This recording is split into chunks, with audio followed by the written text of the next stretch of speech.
Gente, boa tarde. Prazer estar aqui com vocês, agradeço ao convite da Feira do Livro. É uma alegria estar aqui de volta, estive aqui também no ano passado, nessa ocasião para a gente festejar o livro, a leitura, a troca de ideias. São pontos muito importantes, né, que têm feito falta na nossa vida pública. Estou aqui com o Luiz Marques, que eu vou apresentar para vocês, para a gente ter uma conversa sobre emergência climática e como é que a gente pode sair dela. E, Luiz, vou apresentá-lo a vocês. Se eu fosse apresentá-lo 15 anos atrás, eu iria apresentá-lo de forma muito diferente. Luiz é um historiador, livre-docente pela Unicamp, e ele fez carreira especializado em História da Arte, especializado particularmente na arte italiana, do século XIII ao século XVI. Foi curador-chefe do MASP nos anos 90. E, de uns 15 anos para cá, Luiz virou a chave e começou a investigar o colapso socioambiental global que a gente está atravessando, é disso que a gente vai falar aqui hoje. E lançou, em 2015, Capitalismo e Colapso Ambiental, que já tem 3 edições, foi lançado em inglês também. E ele acaba de lançar, é desse que a gente vai falar sobre tudo hoje, O Decênio Decisivo, Propostas para uma Política de Sobrevivência, saiu pela Elefante, que é um livro monumental, tem uma síntese muito boa das diferentes dimensões do colapso socioambiental que a gente está atravessando, e tem um olhar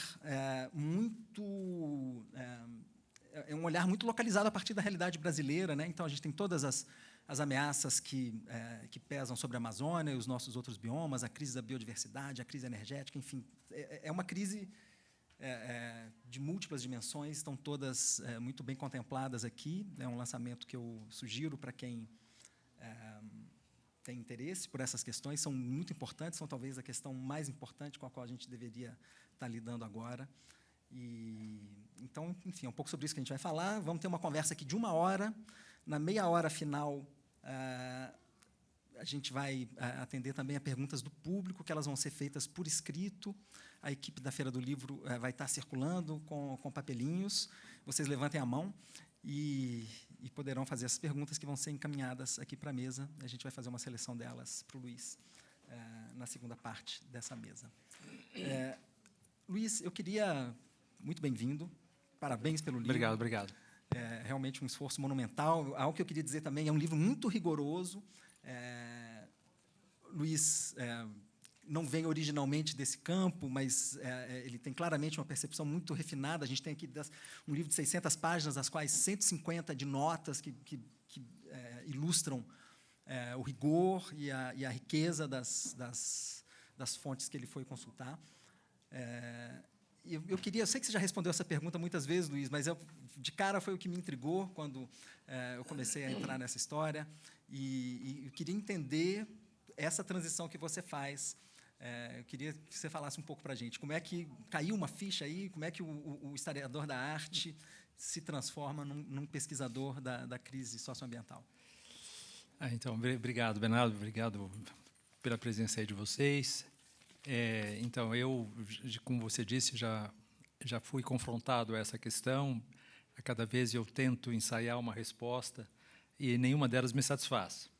Em princípio, bom, eu acho que todo mundo está um pouco interessado nessa questão, senão vocês não estariam aqui. E eu também estava. E comecei a estudar um pouquinho esse assunto. Acho que tive 2 filhos também, isso acho que pesa um pouco, do ponto de vista emocional, psicológico, etc. E, na verdade, o que me surpreende mais é o fato, uma resposta curta, digamos, que eu teria a dar sobre isso, é por que outras pessoas não estão fazendo isso, né? Por que todos os meus colegas de História da Arte ainda estão estudando História da Arte? Nada contra a História da Arte, eu ainda estudo ela, de resto, em pouquinhas horas vagas, e não diminuiu o meu interesse por ela, mas o fato é que nós estamos diante de um elefante, de um mamute, não sei, alguma coisa muito grande na sala. E o que mais me intriga é o fato de que não se estejam discutindo questões menores do que essa, porque essa é a questão que atravessa todas as dimensões da nossa vida social, e a gente tem que abrir os olhos para isso. Então, por isso que eu comecei a trabalhar sobre esse assunto. E uma vez que você contrai esse vírus, aí você está perdido, porque você não para de estudar esse assunto, que é um assunto multiforme, enorme, com todas as dimensões possíveis e imaginárias. E aí é isso. Mas houve algum episódio específico, um livro que você leu, uma entrevista que você viu e que te chamou a atenção, te despertou um pouco para a gravidade do que está acontecendo? Tem um estudioso canadense, de língua francesa, chamado Hubert Reeves. O nome dele é em inglês, mas ele, em suma, ele é de língua e cultura francesa. Ele escreveu um livro que eu li no avião, voltando uma vez exatamente da Europa, e eu fiquei completamente... Eu não me lembro mais o título do livro, mas era um livro de entrevistas. E esse livro foi muito impactante, porque ele é um astrofísico, ele trabalhou muitos anos na parte de comunicação científica da NASA. Então, é um profissional da comunicação. E fantástico, é um velhinho, não sei se ele está vivo ainda, mas ele parece que já nasceu velhinho, com uma barba branca, assim. Então tinha uma espécie de, parecia um guru, assim, falando, etc., mas era um homem de rigor científico. E esse livro me marcou muito. E, para te dizer toda vez, eu não me lembro o título do livro, mas esse livro foi um livro de entrevista do Hubert Reeves que foi o declique maior, assim, eu acho, que me deu. Já me volta o nome dele, mas agora eu não me lembro. E como é que foi para você se ambientar com esse campo novo, né? Começar a lidar com a literatura de física atmosférica e mudança climática global, enfim, tem toda uma... Não tem nenhuma formação, né? Não tenho formação nenhuma nessa área, portanto, foi bastante... continua sendo bastante complicado, né? No sentido que, bom, é uma linguagem muito codificada, e eu não tenho condições, frequentemente, eu não tenho condições de avaliar se aquilo que eu estou lendo tem ou não tem maior ou menor validade. Eu estou simplesmente lendo um artigo da Nature ou da Science, etc., etc. Passou já pelo crivo de diversos pares, e, portanto, o que eu tenho a fazer, basicamente, é comparar um texto com o outro, e não avaliar os dados sobre os quais ele se baseia. Eu estou dando de barato que esses dados têm consistência, digamos assim, né? Mas é muito difícil ler mesmo, e é uma linguagem que, lamentavelmente, os cientistas não estão ainda sendo capazes de sair do seu pedestal. Parece que quanto mais difícil eles falam, melhor eles se sentem. E, portanto, quando você começa, né, a demolir as primeiras fortalezas, você começa a se sentir mais confiante de que você é capaz de entender aquela linguagem. E acho que há algum esforço da parte deles. Sim, algumas revistas colocam depois do abstract, eles põem um segundo abstract chamado Plain Language, e isso também ajuda as pessoas que não têm esse treino, né? Mas acho que agora, depois de 10, 15 anos, eu estou lendo isso aí. Quando chega na equação, eu pulo. Tá certo.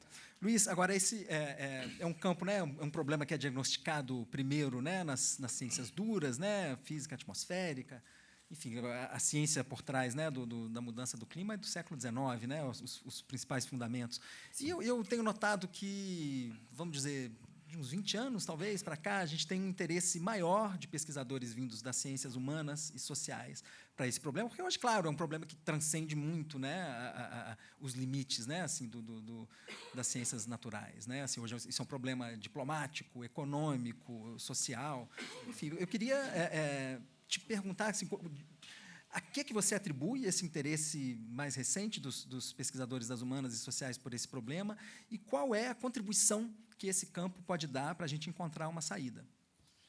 Olha, Bernardo, eu acho que, na verdade, esse maior interesse ele existe, sem dúvida nenhuma, mas, curiosamente, na minha percepção, ele tem sido motivado mais pelos cientistas que estão convocando o pessoal das humanas do que o pessoal das humanas querendo digamos assim, se interferir nessa relação. Então, o IPCC agora criou um segundo parâmetro, né? Antigamente você tinha o RCP, que era o Representative Concentration Pathways, né? Ou seja, que baseava basicamente qual era o nível da radiação que existe no topo da atmosfera, né, em watts por metro quadrado, e agora eles associaram esse parâmetro ao parâmetro SSP, que é uma questão exatamente de ciências sociais, né?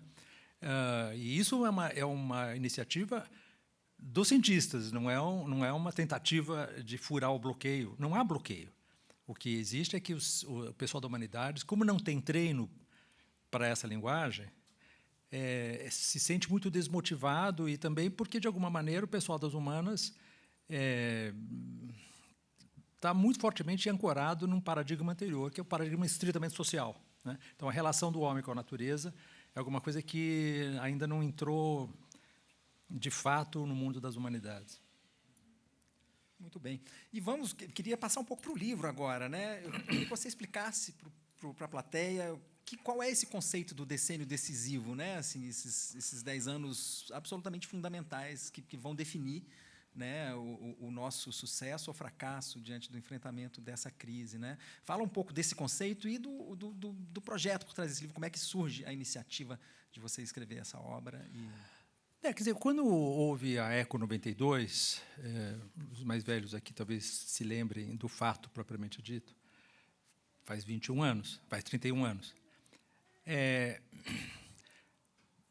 Desse encontro surgiu uma convenção, um tratado que hoje é assinado por 192 países, é um tratado universal, foi referendado, foi ratificado pelos congressos, etc., etc.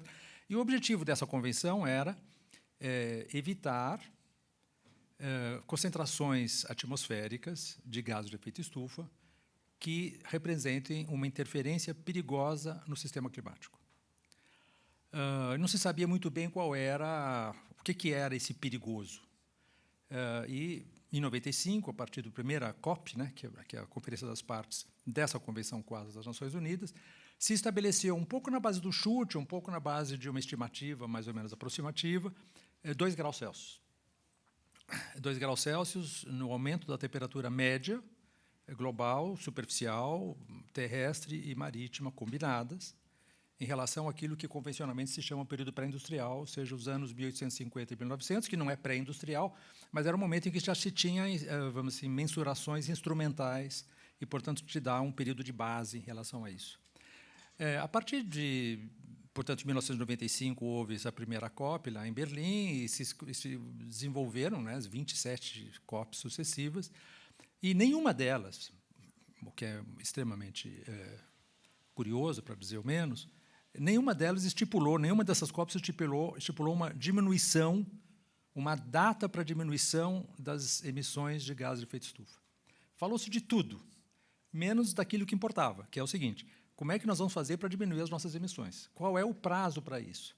E, de fato, não há. Até hoje, não há, e houve agora, semana passada, uma reunião em Bonn, preparatória para a COP28, no qual se estabeleceu... Ai, é meu telefone, gente. Ai, desculpe.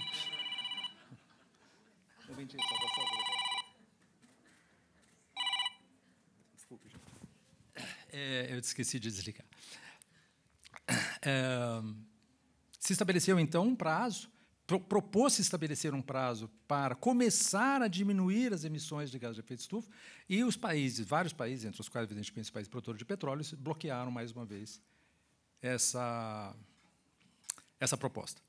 Então, o que nós sabemos hoje, né, para responder a essa questão? Nós sabemos que o sistema climático está sendo desestabilizado por um excesso, exatamente, de gás de efeito estufa na atmosfera.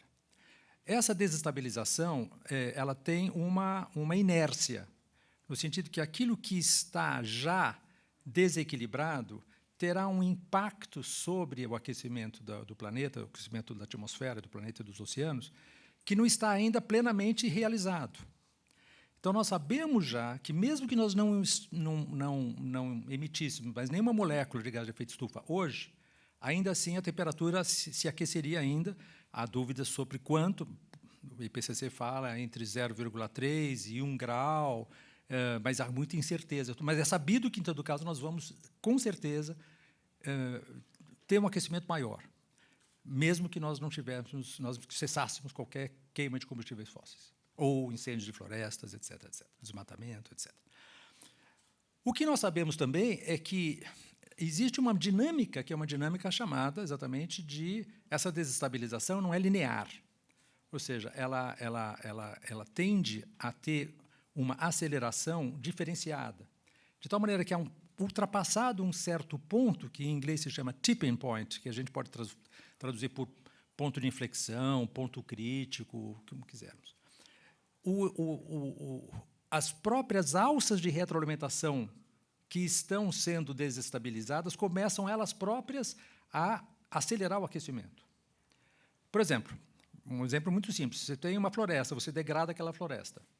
Aquela floresta tem uma resiliência. Ultrapassado esse nível de resiliência, ela começa a morrer mesmo que você não tire nenhuma árvore mais, porque desapareceram os alicerces que permitem a continuidade desse sistema. A mesma coisa acontece com o clima. Então, por exemplo, o clima ele tem uma interferência externa, que é você queimar combustível fóssil, mas tem também interferências que são próprias dele. Por exemplo, quando você diminui a extensão de gelo no Ártico, o gelo tem uma coisa chamada albedo, ou seja, ele reflete a energia solar. 90% da energia solar que incide sobre o gelo branco volta para o espaço e não aquece, porque ele tem um efeito espelho, digamos assim. Quando o aquecimento começa a diminuir a superfície de gelo no planeta, não apenas o marítimo, mas também o terrestre, ela dá lugar à temperatura, a superfícies escuras, seja o oceano, seja a montanha, assim por diante. E o que isso leva? Leva ao fato que aquelas superfícies que antes eram superfícies que ajudavam a desacelerar o aquecimento passam a acelerar o aquecimento, porque elas absorvem essa energia solar e aquecem mais o planeta. Então, isso se chama uma alça de retroalimentação. Quanto menos gelo você tem, quanto mais aquecimento, menos gelo, quanto menos gelo, mais aquecimento. Quanto mais aquecimento, menos gelo, quanto menos gelo, mais aquecimento. Isso é um círculo vicioso. Então, nós já sabemos, portanto, que graças não é a boa palavra, em decorrência desses mecanismos, nós já temos claramente, então, um aquecimento já programado, já nós estamos committed, né? Estamos condenados a ele, e, portanto, nós sabemos que nós temos um prazo agora muito curto para interromper essa dinâmica. Porque, se nós não a interrompermos, o que vai acontecer é que o próprio sistema vai se encarregar, vai tomar a posição do piloto.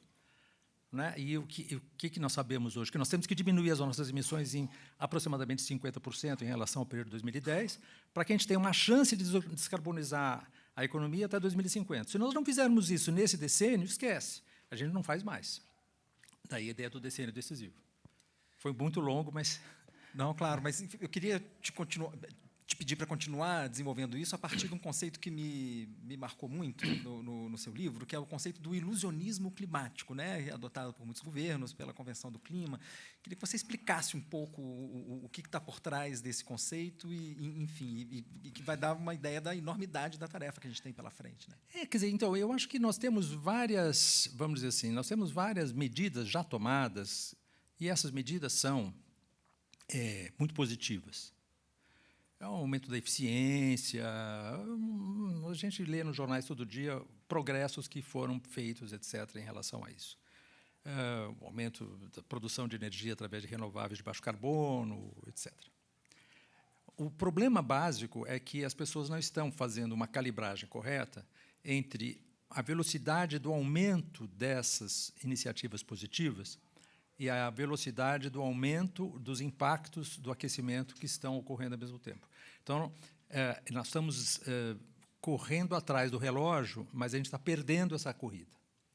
E é isso que faz com que as pessoas, não tendo esse balanço entre o positivo e o negativo, se iludam ou dizer, não, veja só, o carro elétrico vai resolver o nosso problema, ou vai haver alguma bala de prata tecnológica que vai levar, por exemplo, ao sequestro de carbono da atmosfera, ou o aumento das placas solares, ou da energia eólica, ou promessas da tecnologia do tipo tem energia geotérmica ou energia dos oceanos.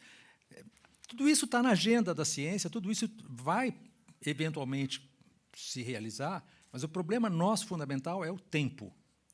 É essa que é a questão, não é? Porque se nós deixássemos a economia trabalhar segundo a sua própria dinâmica, que é baseada na condicionante da rentabilidade, nós acabaríamos por sair dos combustíveis fósseis, mesmo porque os combustíveis fósseis começariam a desaparecer. Então, a dinâmica seria uma dinâmica muito facilmente... haveria uma transição para outras matrizes energéticas. O problema é que essa transição é muito lenta diante da necessidade que nós temos de sair delas imediatamente. Então, como as pessoas não estão frequentemente conscientes disso, seja de boa fé, seja de má fé, o que sobra é uma espécie de auto-engano. Né? Não sei se era essa questão do ilusionismo que você estava perguntando, mas é exatamente um auto-engano. As pessoas, não, o cara lê o jornal e fala, não, está acontecendo uma coisa boa aqui, a gente vai sair dessa encrenca. Mas não. E também me marca um pouco, e vejo muito isso no seu livro, na sua fala, o fato de a gente estar agindo com naturalidade diante das metas que estão colocadas no papel, né? Quer dizer, o Acordo de Paris estipulou metas em que cada país coloca voluntariamente aquilo que acredita poder fazer, metas para 2025 até, né? Enfim, metas parciais, mas, sobretudo, para 2030, que são... as pessoas falam com naturalidade de coisas que não estão acontecendo. Enfim, agora a gente tem 2030 daqui a 7 anos, é depois de amanhã. Né? E a enormidade das tarefas que estão colocadas ali, enfim, as pessoas parecem... E isso não está muito acontecendo, né? Não sei se você nota uma inflexão na mudança. Não mesmo, né? Quer dizer, tem várias instituições que fazem essa mensuração, uma delas é o Carbon Tracker, e ele dá notas, uma nota vermelha, uma nota laranja, uma nota cinza e uma nota verde. Ou seja, em relação aos países que estão ou não cumprindo com a sua obrigação. Se eles estão cumprindo, dá uma nota verde, senão vai indo para o vermelho cada vez que eles estão piores. O único país do mundo que tem uma nota verde, vocês vão rir, eu pelo menos rio, é o Saara Ocidental. Tá certo? Que é um paísinho que está ali na África, e ele tem uma nota verde. E ele tem uma nota verde porque ele já também não emite nada, então, porque ele emite tão pouco, é um país no deserto. Então, é o único país que está verde. O Brasil está numa situação que não é a pior de todas, mas é uma situação muito negativa também. Né? Quer dizer, isso me referindo ao período pré-Bolsonaro. Hoje, possivelmente, nós estaremos nas posições muito piores do que estávamos em 2018 ou 2019, que é a última vez que emitiram esse parecer. Quais são os piores países? A Austrália, evidentemente, os países produtores de petróleo, a Rússia, a China, os Estados Unidos, embora os Estados Unidos tenha diminuído um pouquinho, porque ele saiu do carvão e foi para o gás, e o impacto do carvão. Mas, basicamente, eu acho que o que precisaria de ser dito, que é muito importante, é o seguinte: essas mensurações não são confiáveis. Por que elas não são confiáveis? Por uma razão muito simples. O que o tratado nos diz é que nós devemos comunicar esses inventários nacionais à ONU as emissões líquidas de carbono. O que é uma emissão líquida? É aquela que sobra depois que os sistemas naturais absorveram, a fotossíntese, etc., etc., os solos, eles absorveram uma quantidade X de carbono, em suma, de emissões de carbono, seja CO2, seja metano, etc. Alguma coisa eles... Agora, esse patamar de absorção pelos sistemas naturais foi quantificado tempos atrás, mas ele não corresponde mais à realidade. Então, na verdade, os países estão comunicando as suas emissões à ONU líquidas, mas, na verdade, não são mais... os cálculos não são mais corretos. E você tem um país, por exemplo, como o Canadá, quem lê os jornais está sabendo que o Canadá está pegando fogo completamente agora. Eles não entendem isso como uma emissão antropogênica, uma emissão feita pelo homem, porque eles chamam isso de uma perturbação natural. E como é uma perturbação natural e os inventários são de emissões antropogênicas, eu não coloco isso no meu inventário, o que é de um cinismo completo, mas não é o Canadá que faz isso, o Brasil também não faz. Você tem uma diferença muito clara entre uma emissão antropogênica e uma perturbação natural. Mas, evidentemente, que as perturbações naturais estão sendo agora condicionadas pelas perturbações antropogênicas. E isso não está sendo levado em conta. Então, nós temos uma situação que é enormemente falseada pelos dados. Tá certo? Basicamente é isso. Inclusive no Brasil, né? Assim, o Brasil calcula quando reporta suas emissões para a ONU, calcula o oxigênio que a Amazônia estaria absorvendo, mas a gente sabe que estudos recentes da Luciana Gatti, que foi uma interlocutora próxima sua na preparação desse livro, estão mostrando que partes da Amazônia hoje em dia estão emitindo carbono, né, e não absorvendo. Exatamente. Mas a gente está usando o coeficiente de captura. Nós estamos usando o coeficiente antigo, tá certo? Exatamente isso é totalmente falseante, né, do que está acontecendo na realidade. E a gente trata dessas metas, né? Mesmo no caso do Brasil, a gente tem o compromisso de zerar o desmatamento ilegal até 2030, e a gente vê os políticos, os ambientalistas também, os jornalistas, faço meia-culpa aqui, tratando desse objetivo com naturalidade, enquanto, na verdade, assim, algo que ninguém nunca fez, né? Assim, zerar o desmatamento, e a gente fala disso, não, vamos fazer as reduções que se colocam, né? Enfim, acho que tem esse descompasso muito grande entre o discurso, as metas e a realidade, né? O ano, não é, em que o menor número de desmatamento ocorreu foi entre agosto de 2011 e julho de 2012, né, que o INPE ele calcula de agosto a julho, né, de agosto ao julho do ano seguinte, foi em 4.571 quilômetros quadrados. Foi o menor nível de desmatamento que nós tivemos desde 1938, quando começaram a se fazer essas mensurações por satélite. 4.571 metros quadrados é muito desmatamento. É muito desmatamento. E vocês podem imaginar que nós chegamos com o Bolsonaro a 13 mil. 13 mil quilômetros quadrados entre agosto de 2021 e julho de 2022. E no segundo semestre de 2022, nós sabemos que o desmatamento explodiu. Exatamente na perspectiva de que o Lula ganhasse as eleições, então eles fizeram a política do fato consumado. Quanto mais desmatarmos agora, menos risco corremos de ser reprimidos amanhã. Fora a questão dos incêndios. Né? Os incêndios esses explodiram realmente em alguns momentos entre 2018 e 2021, nem todos os anos, mas em alguns anos sim, e o que é muito grave, realmente gravíssimo, é no Pantanal. Porque o Pantanal foi realmente detonado pelos incêndios. E o Pantanal é muito importante porque o Pantanal tem terrenos que são terrenos úmidos, turfeiras, que têm uma quantidade gigantesca de carbono ali. E quando aquilo queima, é uma emissão muito, muito forte. E a gente não tem esses cálculos incluídos ainda nos inventários do Brasil. Perfeito. E, no fundo, assim, o problema central por trás, né, da nossa inação é um descompasso grande, né, assim, entre o diagnóstico da ciência e a ação da política. Né? Assim, o que está por trás? Né? Quer dizer, a gente sabe há muito tempo o que está acontecendo, o que precisa ser feito, mas as mudanças estão em ritmo muito aquém do que a gente precisava. Né? Assim, a que você atribui esse descompasso? Bom, quer dizer, acho que o fator principal, dominante, completamente claro, é o interesse econômico, certo? Então, isso vamos dizer, se nós tivéssemos num país ou num planeta, porque a questão não é apenas brasileira, obviamente, mas num planeta no qual as decisões fossem tomadas sobre uma base racional, aquilo que é melhor para todos, evidentemente nós teríamos uma situação muito melhor que agora. Como isso não corresponde à realidade, as tomadas de decisão são feitas por corporações, antes de mais nada, mas existe uma pegadinha aqui que eu acho que é muito importante a gente pensar, no caso dos combustíveis fósseis, e que a gente, em geral, não tem. Na esquerda existe uma tradição de entender que aquilo que é público é melhor do que aquilo que é privado. Fato que eu compartilho. O problema é que o público é hoje, o Estado, os Estados nacionais são hoje os proprietários das imensas reservas de combustíveis fósseis que existem. É o caso do Brasil, é o caso da Arábia Saudita. A Saudi Aramco é uma estatal. A Gazprom, na Rússia, é uma estatal. Ora, esses Estados nacionais contam muito fortemente com a rentabilidade da queima desses combustíveis para suas próprias contabilidades nacionais. Então, não é apenas, claro que é sobretudo as corporações, mas nós temos que pensar também as corporações estatais, porque o Estado começou a se pensar, doravante, como uma corporação. Ele pensa a partir da lógica exatamente de que ele necessita dessas... claro, veja, coloque-se na posição de um Estado, não é difícil se colocar na posição de um Estado, mas de um governante.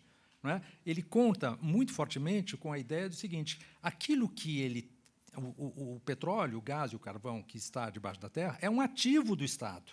Ele vai se desfazer desse ativo desse Estado em prol do quê? Em prol da humanidade? Em prol da biosfera? Não, ele precisa daquilo para incluir na sua relação de custo-benefício na administração do Estado. Então, é preciso uma mudança de paradigma muito radical, em que os próprios Estados têm que se democratizar de forma muito forte.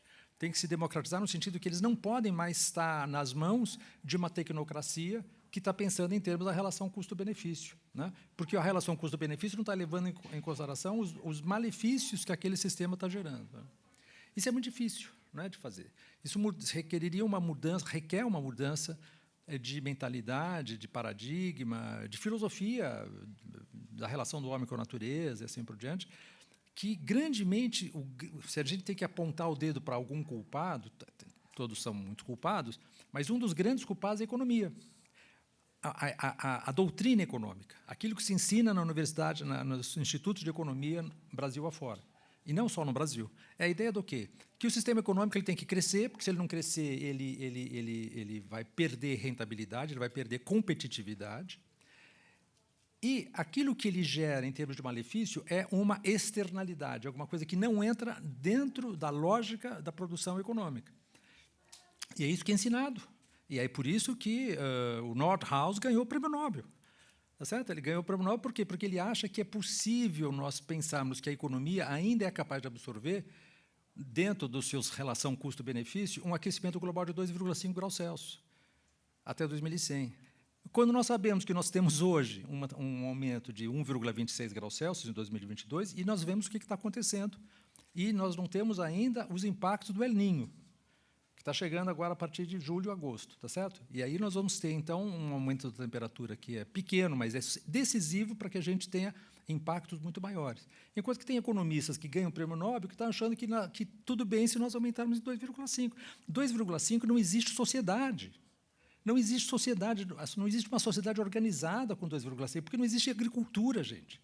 Tá certo? Mas o economista ganha o Prêmio Nobel para falar um disparate. Quando você vê, então, o nível, como os preconceitos da economia desfiguram a inteligência. Nordhaus, evidentemente, é um cara inteligentíssimo, tá certo? Mas ele está completamente desfigurado por causa exatamente desses preconceitos da economia. Então, a economia, a meu ver, a doutrina econômica, aquilo que se ensina, o bottom line, daquilo que se considera como óbvio na economia, é obviamente errado.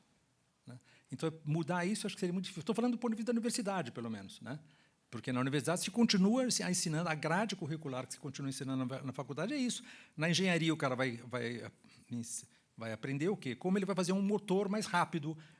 Na economia, como a economia deve crescer mais rápido. Ou seja, a universidade que tem o mérito de ter descoberto o problema das mudanças climáticas, etc., ela tem o demérito de não estar reagindo em consequência daquilo que ela descobriu e que ela comunicou. Tá certo? Então, a contradição está muito fortemente instalada dentro da universidade, a meu ver. Basta ver o currículo. Sim. E, aproveitando sua deixa, Luiz, a gente sai do seu livro com a convicção de que nós não vamos sair da crise climática sem sair do capitalismo. Né? É isso mesmo? Enfim, você enxerga caminhos nessa então, acontecer? Eu acho que teria que ter pensado, né, uma palavra diferente da palavra capitalismo, porque a palavra capitalismo está muito fortemente associada aos países ocidentais e a China e a Rússia, associada ainda a um mundo não capitalista, socialista, como vocês quiserem chamar. Isso não é, evidentemente, verdade, tá certo? Nós temos uma sociedade, uma economia globalizada, da qual a China, a Rússia e outros países da ex-esfera socialista estão perfeitamente integrados. Estavam ainda mais integrados depois da guerra, mas continuam integrados. E, portanto, quando se fala em capitalismo, é importante que a gente tenha presente a ideia de que nós temos uma economia globalizada a qual nós damos o nome de capitalismo. E eu tenho a profunda convicção, e ela é reforçada todos os dias, de que o sistema econômico globalizado impede qualquer possibilidade de sairmos dessa crise. Por qualquer relação do mundo. Imagine que vocês plantam soja no Mato Grosso e colocam essa soja para alimentar os porcos na China a 20 mil quilômetros de distância. Esse transporte é feito à base de combustíveis fósseis. Coisa mais simples, qualquer criança de 1 ano de idade entende que não é assim que a economia pode funcionar. Tá certo? Que a economia globalizada, o sistema alimentar é responsável hoje por cerca de 30% a 33% das emissões de gás de efeito estufa. 30% a 36% está fundado no sistema alimentar globalizado. Nós temos que sair do sistema alimentar globalizado. E quando eu falo sistema alimentar globalizado, estou falando não apenas do fazendeiro que está pondo fogo na floresta. Eu estou falando de toda a agroquímica internacional, a Bayer, a Monsanto, a ChemChina, a Syngenta, a Dow Chemical, etc., que estão controlando todo esse sistema, desde as sementes até os fertilizantes, os agrotóxicos, o transporte, etc., o maquinário. Então, é um sistema...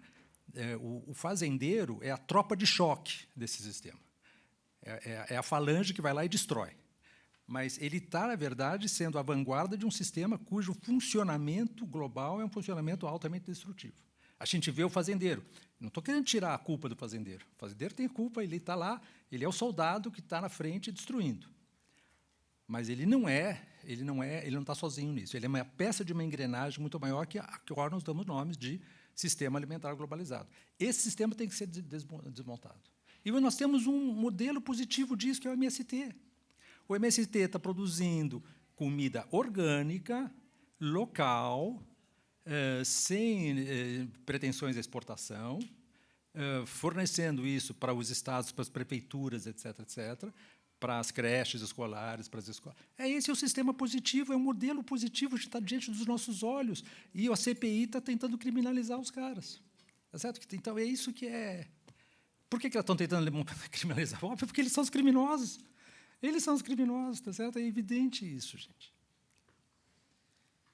E, Luiz, eu queria tocar num outro ponto central da sua argumentação, né, que é uma certa, a expressão vai ser meio forte aqui, talvez uma falência do multilateralismo, né, com o nosso jeito de lidar com essas questões mundialmente falando, né, que é a Convenção do Clima da ONU, que os signatários se reúnem ano a ano, são as COPs, né, que a gente está na 27, a COP 30 vai ser aqui no Brasil.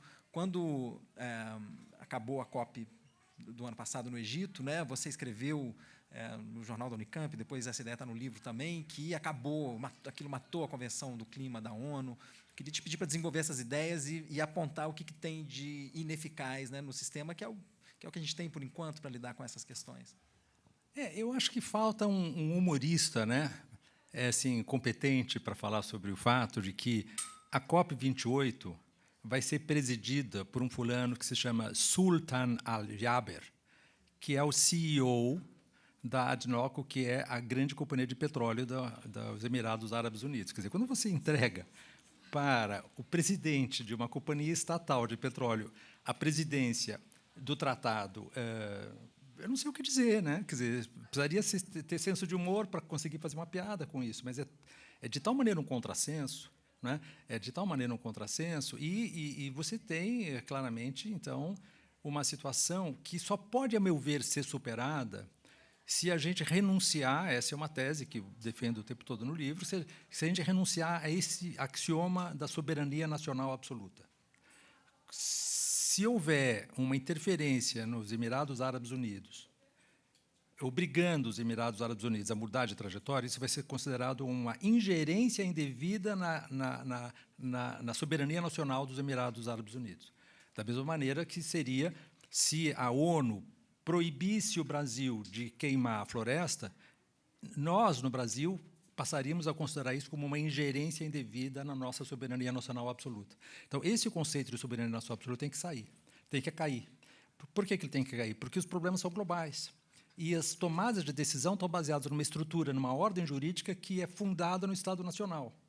Então, nós temos que ter uma soberania nacional relativa, mas não mais absoluta. Isso supõe o quê? Supõe um nível de cooperação que nós estamos muito longe de ter. E por que nós não temos esse nível de cooperação? Porque, basicamente, os países que estão definindo quais são os destinos da humanidade são 5 países que compõem o quê? Que compõem o Conselho de Segurança Permanente da ONU e que tem poder de veto sobre qualquer coisa. Nós aqui somos a ONU, chegamos a uma conclusão magnífica. Só que tem aquela pessoa ali que é do Conselho de Segurança da ONU. Ela vai dizer, não, poder de veto. Nada disso pode ser feito, porque eu tenho poder de veto. Então, enquanto houver um poder de veto do Conselho de Segurança da ONU, evidentemente que a ONU é um simulacro. É um simulacro, né? Nós precisaríamos democratizar a ONU de tal maneira a fazer com que a Assembleia Geral da ONU tivesse poder decisório. Essa seria, estou dizendo, é uma decisão formal, digamos assim, mas ela teria que estar baseada no princípio de que o direito deve prevalecer sobre a força. Que é um ideal do iluminismo, tá certo? Século XVIII, Diderot, Voltaire, certo? O direito deve prevalecer sobre a força. Enquanto nós não fizermos esse princípio prevalecer, a gente vai estar nas mãos de quem tem mais força, certo? Quem tem mais força são os países com maior poderio militar. Começar pelos Estados Unidos, mas também a Rússia, a China, etc., etc. E como é que seria essa soberania nacional relativa, né, que você propõe para substituir esse modelo? Como é que ela funcionaria na prática? Não sei, quer dizer, isso evidentemente não vai sair da cabeça de ninguém, tá certo? O que é importante que a gente pense, saiba, é que nós temos um problema, né? Nós estamos emitindo mais gás de efeito estufa do que aquilo que nós podíamos emitir. Nós sabemos quais são as fontes dessas emissões. Então, e nós sabemos, portanto, quais são os países que são mais responsáveis sincronicamente e historicamente. Tem que haver um equilíbrio entre o histórico e o atual. Certo? Os Estados Unidos hoje não é mais o país que mais emite, quem mais emite é a China, mas, historicamente falando, é o país que mais emitiu. Então, há uma responsabilidade histórica e é necessário encontrar um equilíbrio entre aquilo que é a responsabilidade histórica e aquilo que é a responsabilidade presente. Nós temos que pensar numa engenharia de governança global que dê conta daquilo que se chama hoje, muito propriamente, de justiça climática. Então, os países que são os menos responsáveis pela situação criada, os países da África, mesmo os países da América do Sul, embora o Brasil seja um dos países mais responsáveis, inclusive historicamente, por causa da destruição da Mata Atlântica. É o 4º país mais responsável por causa da destruição da Mata Atlântica. E depois a destruição da Amazônia também. Os nossos negociadores não costumam lembrar disso na hora de... Exatamente. Nós temos 1.300.000 km² de floresta, das mais ricas do planeta, e nós temos hoje 100.000, né? Grosso modo. Então, isso significou uma gigantesca emissão histórica de parte do Brasil. Mais do que a Alemanha, que é um país de origem pioneiro na Revolução Industrial. Então, esses dados a gente tem que pôr em perspectiva, né? A gente tem que pôr em perspectiva e entender que, efetivamente, os países menos responsáveis eles têm que, de alguma maneira, ser levados em consideração, portanto, eles têm que ter uma chance maior de se desenvolver, de alguma maneira ser reembolsados, ter alguma forma de compensação, né, em relação a isso. Mas o que é uma coisa que eu estou cada vez mais percebendo, Bernardo, é que existe um paradigma que tem sido muito fortemente divulgado, que é a ideia de que os países mais pobres serão os mais afetados pela mudança climática, porque eles têm menos condições de adaptação, o que é óbvio. Mas o que nós estamos vendo hoje, numa observação dos fatos recentes, é que os países desenvolvidos, os países do hemisfério norte, estão sofrendo tanto quanto, se não mais, do que os países subdesenvolvidos.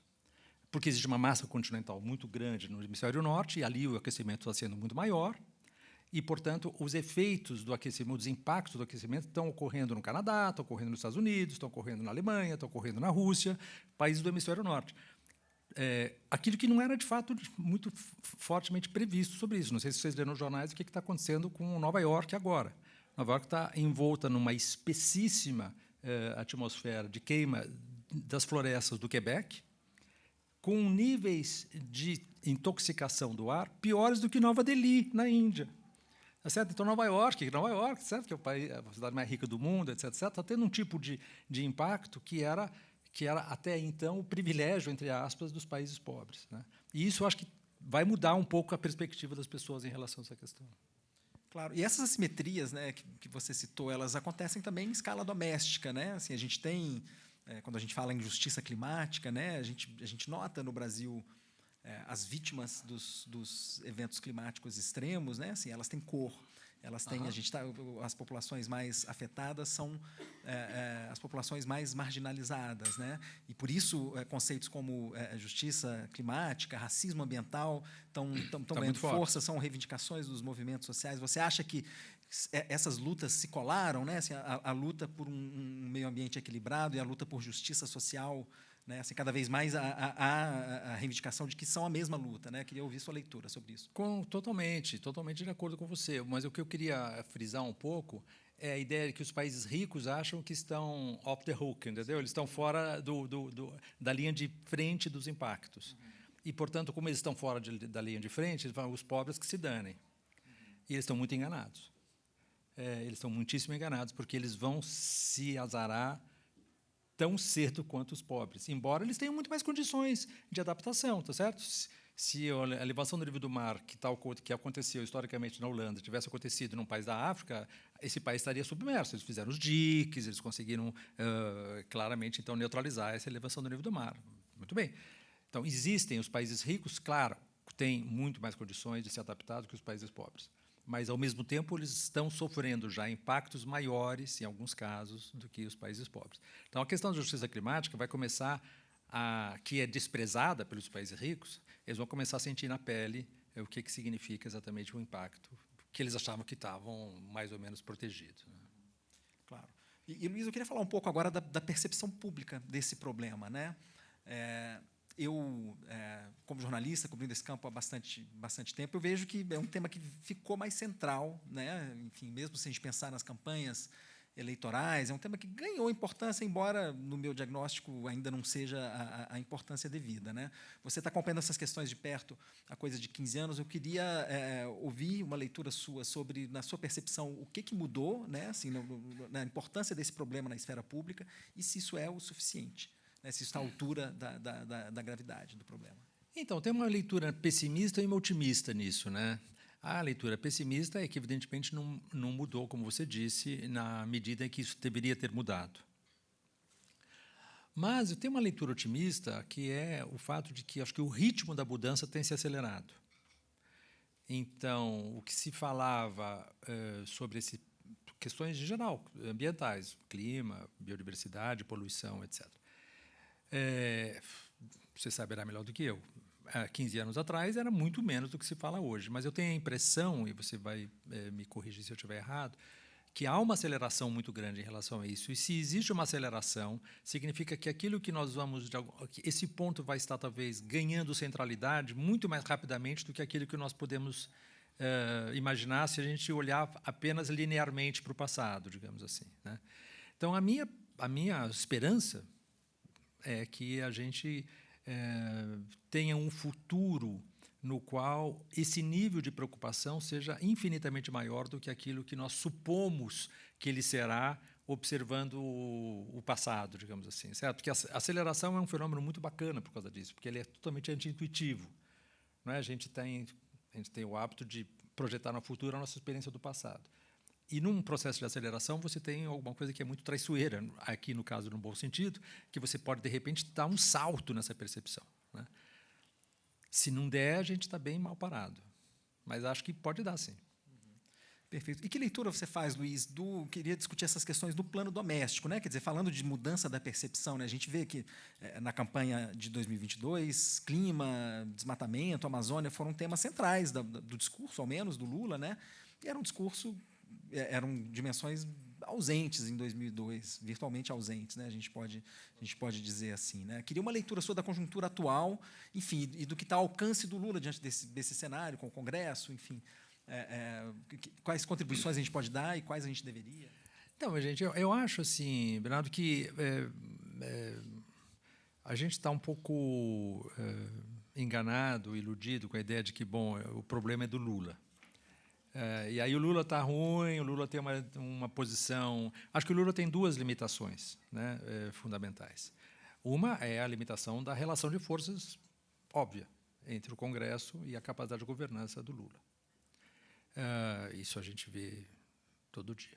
Um outro elemento que compõe uma componente de limitação do governo Lula, mas no caso do Lula propriamente dito, é que o Lula é um homem do século XX. O Lula vem de uma tradição política do sindicalismo, então o negócio dele é pôr picanha na mesa de todo mundo e ter o carro popular, que é exatamente aquilo que a gente não precisa, tá certo? A gente não precisa disso. O que a gente precisa é de outra coisa. A gente precisa de transporte público, a gente precisa diminuir o nosso consumo de carne, a gente precisa ter segurança alimentar, mas não é com carne que você vai ter segurança alimentar, e assim por diante. Então, eu acho que existe essa componente, vamos dizer assim, mental, ideológica do Lula, que ele é um homem do século XX, é normal, ele vem dessa trajetória, é normal. Poderia ser melhor? Poderia, mas isso aqui são os fatos. A primeira componente, que eu acho que é mais grave, né? Porque o Lula é um homem extremamente, no meu entender, pelo menos, extremamente arguto, e ele pega um pouco o zeitgeist, o espírito do tempo, e ele se adequa muito bem a isso. Não é? Um homem com uma inteligência política, o maior político da história do Brasil no século XX, século XXI, pode falar no Getúlio, talvez, mas isso não é comparável. Então, ele poderia fazer isso. A grande questão, a meu ver, é que a sociedade está muito inerte. Então, nós estamos achando que, bom, a gente abre o jornal e o Lula ganhou, perdeu, ganhou, perdeu. Mas, gente, é nós, certo? Então, houve manifestações, é muito impressionante isso, né? Que se o Lula não convoca uma manifestação, a manifestação é pequena. E é pequena porque ninguém vai. E é preciso ir. É preciso ir. Então, depende da gente. E depender da gente é chato, né? Porque a gente tem a nossa vida, pô, sabe? Tem uma zona de conforto, tem que dar aula, tem que... Estou cansado, não quero manifestação, estou cansado de manifestações, porque, pô, nunca vai ninguém, só vou eu lá, só tem velho, e coisas do gênero, tá certo? Então a gente precisa superar esse fato. Assim, se não tomar iniciativa e se engajar individualmente nisso, não é o Lula que vai resolver esse problema, certo? É a gente. Perfeito. Luiz, eu queria voltar para o seu livro. A leitura que eu faço é que, assim, apesar da extrema gravidade do diagnóstico que você traça, né? Quer dizer, enfim, você compila, né? Quer dizer, os cientistas, pensadores estão aí apontando problemas de uma gravidade extrema, mas, ao mesmo tempo, eu noto um otimismo de fundo, de alguma maneira, enfim, uma esperança ali, né? Tanto que tem esse chamado à radicalidade, eu quero chegar nele depois, né? Assim, mas você enxerga alguma saída aí, por mais que dependa de um caminho transformações muito estruturais, né? E eu sei que no campo da comunicação, da mudança do clima, existe bastante reflexão sobre que tom a gente deveria adotar para lidar com essas questões, né? Porque se você é pessimista demais, alguns vão dizer realista demais, as pessoas podem simplesmente dizer, ok, não tem nada que eu possa fazer, exato, então eu vou ligar o ar aqui, vou encomendar mais picanha, e, enfim. Eu queria, enfim, te ouvir falar sobre essa tensão aí entre otimismo e pessimismo, se houve reflexão da sua parte sobre que tom você deveria adotar, que caminho você escolheu, como é que você se situa aí nessa... Então, isso é uma questão que eu acho que ninguém ainda está muito... ninguém sabe, de fato, qual é o ponto, né? A otimização marginal ali, né? O pessoal fala, não, se você começa a falar que está tudo azarado mesmo, etc., etc., você causa pânico, e o pânico paralisa, e as pessoas falam, então, como você estava dizendo, então, dá mais uma picanha aí, dane-se. E, por outro lado, se você assume a posição contrária, significa que você está ocultando, você está infantilizando o público. Não vou falar disso na frente das crianças. Não é? Então, essa é uma ideia também que, evidentemente, errônea, tá certo? Então, sabe, tem aquela velha frase que uns atribuem ao Gramsci, outros atribuem ao Romain Rolland, pessimismo da razão, otimismo da vontade, né? E eu acho que essa frase é uma boa frase, no sentido que a gente tem que ser pessimista, de fato, no sentido que a gente tem que levar em conta os dados são esses, e esses dados mostram uma situação extremamente grave, crítica.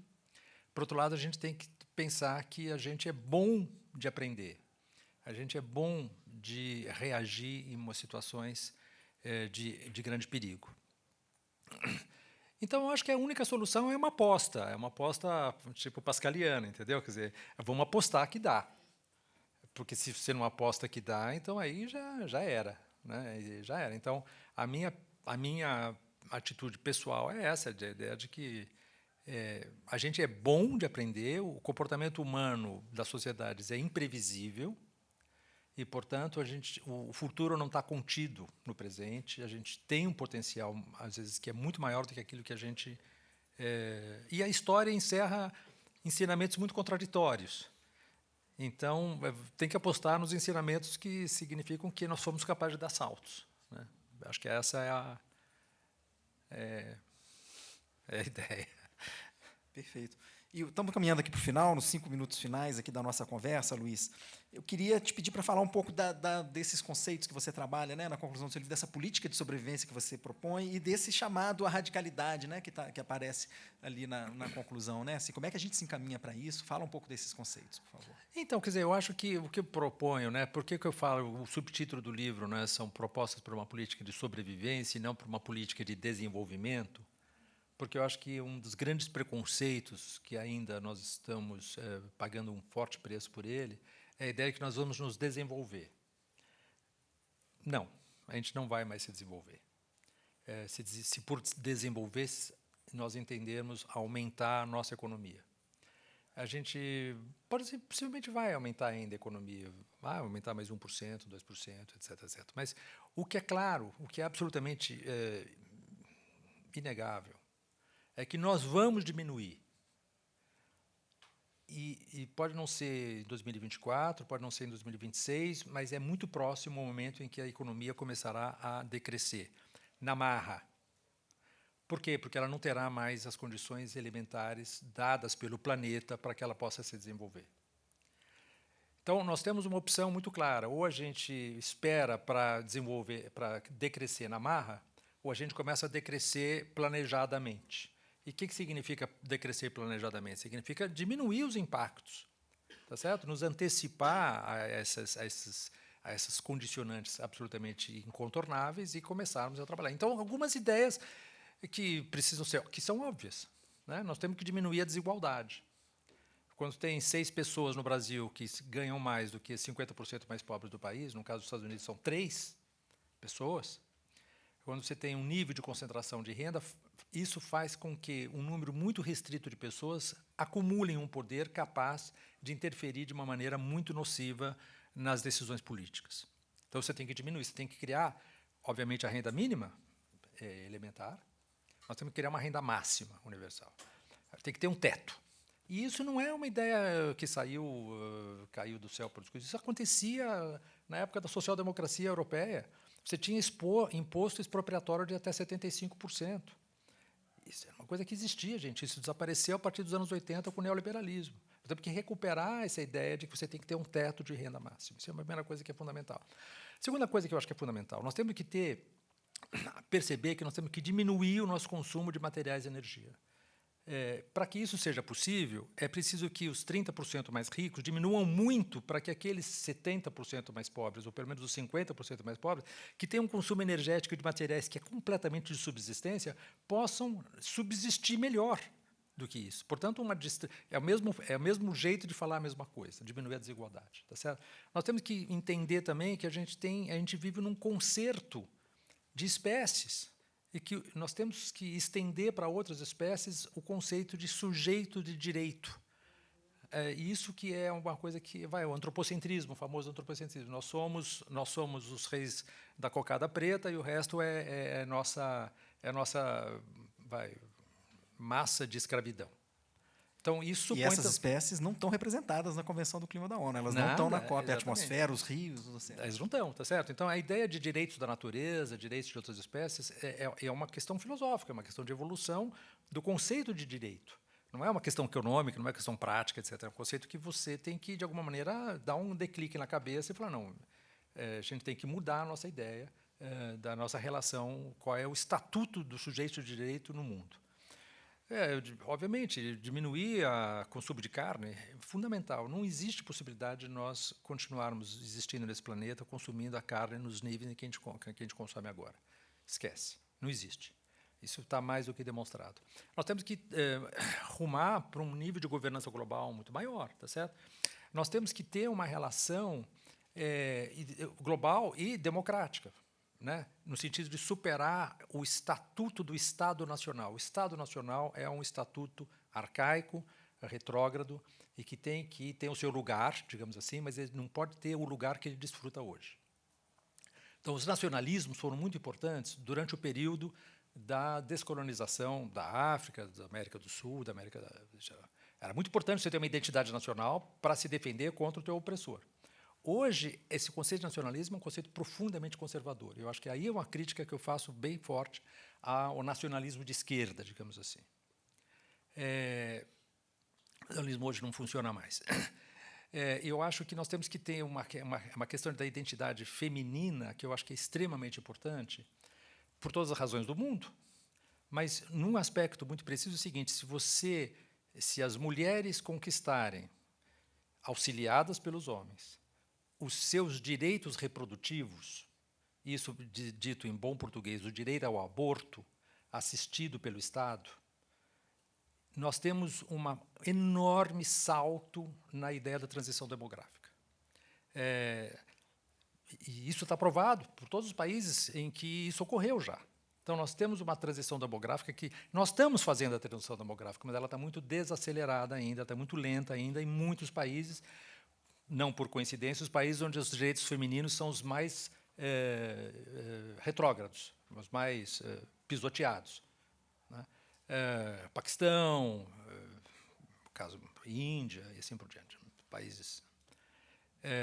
Então, aí a questão dos direitos das mulheres, eu acho que é fundamental para a gente acelerar essa demografia. No sentido seguinte, nós somos hoje 8 bi, nós seremos 9 bi até 2050, se não mais. Eu não sei, né, acho que ninguém sabe qual é o tamanho ideal da população do mundo, mas está na cara que 8 bi é demais. Tá certo? Vamos, né, um pouquinho de bom senso, tá certo? Está na cara. Quanto que é 7, é 6, é 5, não sei. Ninguém sabe. Mas é evidente que... E o problema não é demográfico apenas, é o problema de como essa população se organiza. Mas tem limite, quer dizer, 8 bi, por melhor que você se organize, você é um elefante numa loja de cristal, tá certo? Quer dizer, é muita gente, é muito consumo. Então, a gente tem que transitar para uma população humana que seja mais adequada a esse programa de sobrevivência. Então, eu estou falando de mais demografia, não é o ponto mais importante, mas acho que é um ponto que tem que ser levado em consideração também. Perfeito, Luiz. Nosso tempo acabou, mas eu não queria deixar de fazer uma última pergunta muito rápida. A gente está na Feira do Livro, né, justamente. Eu queria saber de você se você recomenda, além do seu próprio livro, né, assim, para quem se interessar pelo tema, algum livro que tenha te marcado especialmente sobre esse tema. Pode ser de ensaio, não ficção, ou ficção também. A gente tem esse gênero da ficção climática, né, que está mais representado lá fora do que no Brasil. Mas, enfim, livros que você acha que podem despertar boas ideias e atitudes nas pessoas. Então, eu acho, Bernardo, que eu estou um pouco por fora. Eu tenho lido algumas coisas que estão não em português, não traduzidas, então eu teria uma sugestão de tradução de coisas, porque em português eu não tenho, recentemente não vi, devo ter lido, mas agora não me ocorre. Mas tem um fulano chamado Fressos. Esse cara, ele é um professor lá na França, ou ele é na França, ele está na França, no CNRS. E ele escreveu um livro que eu estou querendo publicar na editora da Unicamp, que se chama O Evento Antropoceno, que acho que é um livro que vai ser bem inserido aqui na cultura de língua portuguesa, etc. O François seria um dos caras interessantes. Tem um livro que já é velho, que eu acho que é ótimo, que foi publicado em português também, foi traduzido para o português. Eu nem sei por que editora, então não vou nem... Se mesmo que eu quisesse, eu não conseguiria fazer publicidade da editora, que é o livro Tempestade sobre os Meus Netos, Tempestade dos Meus Netos, que foi é um livro já há 5, 6 anos que foi traduzido e tem 10 anos que foi escrito, mas pelo James Hansen, que foi o cara que foi o diretor da NASA, em sobre toda a questão do clima da NASA, e é o cara que escreveu um livro para os netos dele, também Tempestade dos Meus Netos, e é um livro de grande didatismo, que acho que para uma pessoa que não está enfronhada nas questões climáticas é um livro de grande impacto. Foi traduzido já, existe em português. Perfeito. Luiz, muito obrigado pelas considerações. Obrigado a vocês pela presença. Boa feira. E vocês já sabem, o Decênio Decisivo, Luiz Marques.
Tem uma pergunta aqui. Qual o seu pensamento sobre o mercado de carbono e a comercialização dos créditos de carbono?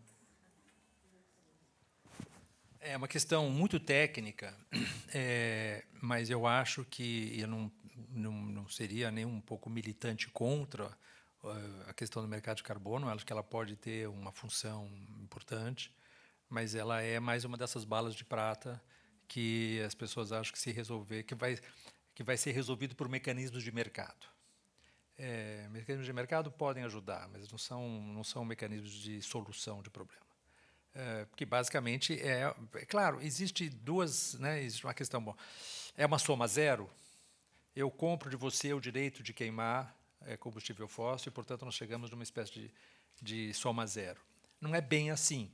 Existem mecanismos que tendem a desestimular essa queima. Então, ela pode ajudar, mas ele está muitíssimo longe de ser um mecanismo central na solução do problema. Mecanismos de mercado não são efetivos para isso. Nós temos que partir para a política e não para a economia. Essa é a minha percepção. Vamos receber mais perguntas ainda? Vamos. Obrigado.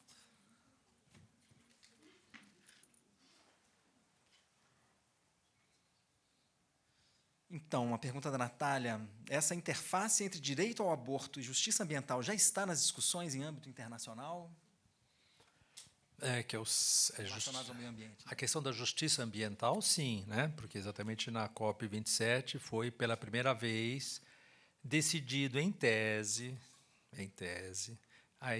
o direito dos países pobres de receberem, de serem ressarcidos por perdas e danos climáticos. Então, aceitou-se o princípio disso. Entre aceitar o princípio e isso passar a ser um mecanismo, quem tem direito a isso, quanto é o dinheiro, etc., passarão mais 10 anos. Esse é um primeiro ponto. A relação disso com a questão dos direitos reprodutivos da mulher, que eu saiba, não. Aí não tem... Que eu saiba, não. Aí entra numa questão muito sensível do ponto de vista ideológico, do ponto de vista religioso, e eu acho que aí é um bloqueio muito maior, penso eu. Mas não está nas negociações, até onde eu sei, não.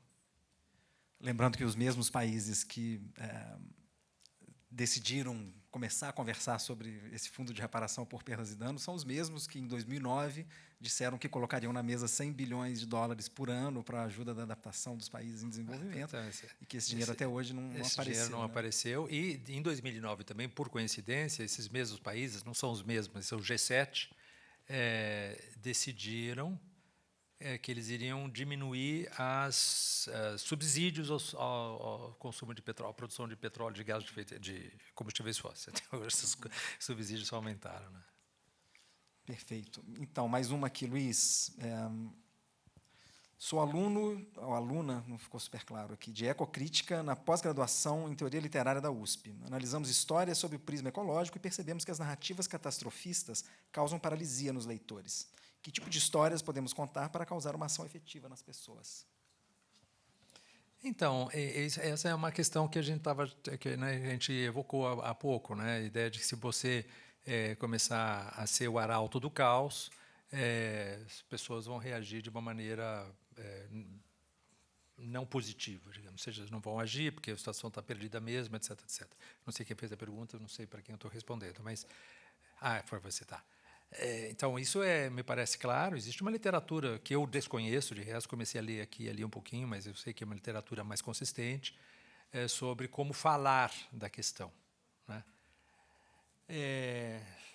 Eu não sei, efetivamente eu não sei, eu não sou capaz de dizer como falar sobre isso, né? Mas penso que o bom jeito de falar está num equilíbrio entre você dizer aquilo que precisa ser dito, mas apontar também ideias que sejam ideias de mais... reforçar a reatividade da sociedade em relação a isso, através de sugestões, etc. O subtítulo do livro tem essa pretensão, digamos, propostas, né, para uma política de sobrevivência. Significa que não é só o decênio decisivo, dançamos, já era. Tem propostas. Essas propostas são irrealistas? São totalmente irrealistas. Mas, na verdade, aquilo que está sendo discutido hoje é igualmente ou mais irrealista ainda, né? Então, não sei. Quem sabe você saberá me dizer alguma coisa. Não sei se eu posso falar rapidamente, só para.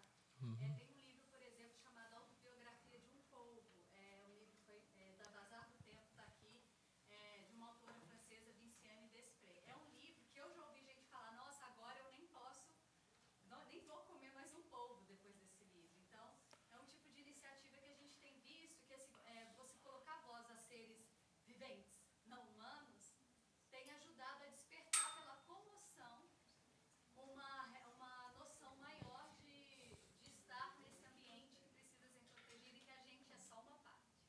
Não, eu acho que certamente você não consegue fazer as pessoas mudarem por demonstração de um teorema. Você tem que, de alguma maneira, envolver emocionalmente a pessoa, né? Você pode desmontar a pessoa de dados, mas não falta ainda um engajamento emocional, e é isso que precisa ser encontrado de alguma maneira, né? Eu acho que isso é totalmente de acordo com você, totalmente de acordo. E chegou aqui, Luiz, que junta um pouco crise ambiental e estética. Gostaria de saber seu ponto sobre a relação entre a estética da arte e cultura, ainda muito eurocêntrica, homogeneizante, e a miséria em que nos encontramos, ambiental inclusive. E se você vê uma revolução estética como arma poderosa para a transformação que precisamos viver. Olha, essa é uma questão hiper, mega complicada, e eu não tenho uma posição muito simpática em relação a isso, lamentavelmente.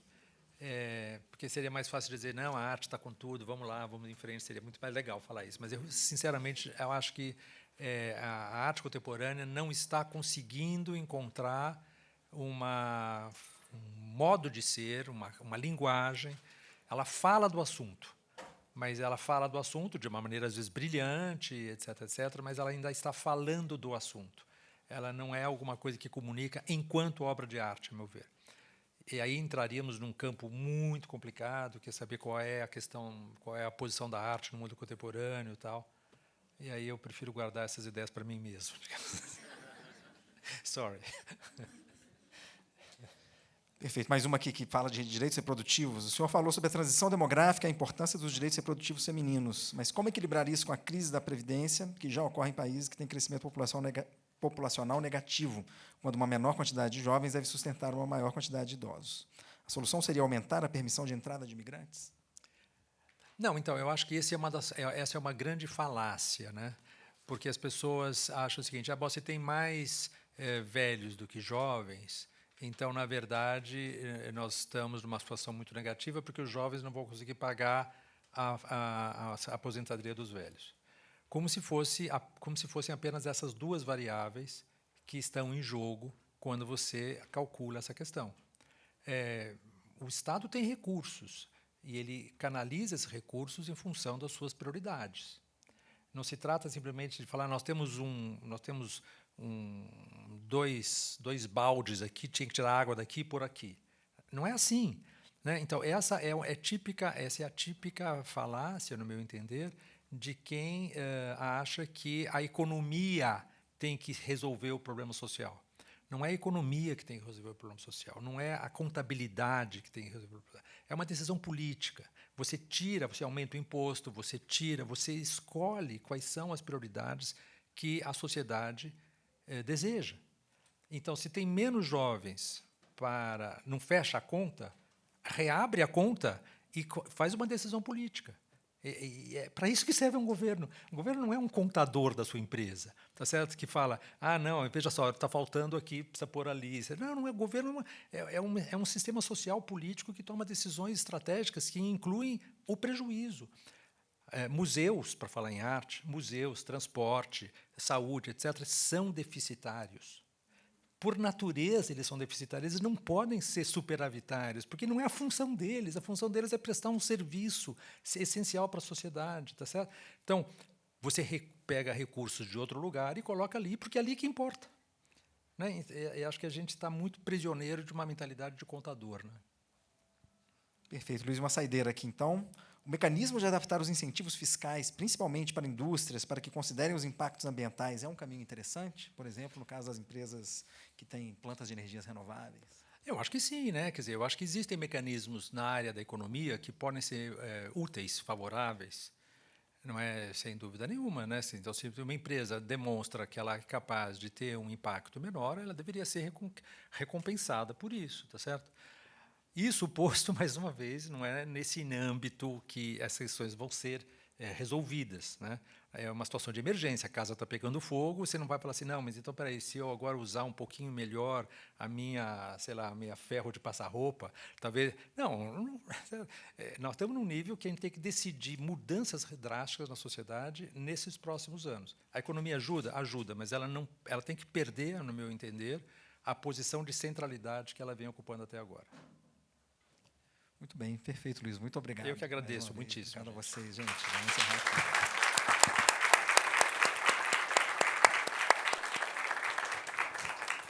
E desculpe pelo telefone aqui.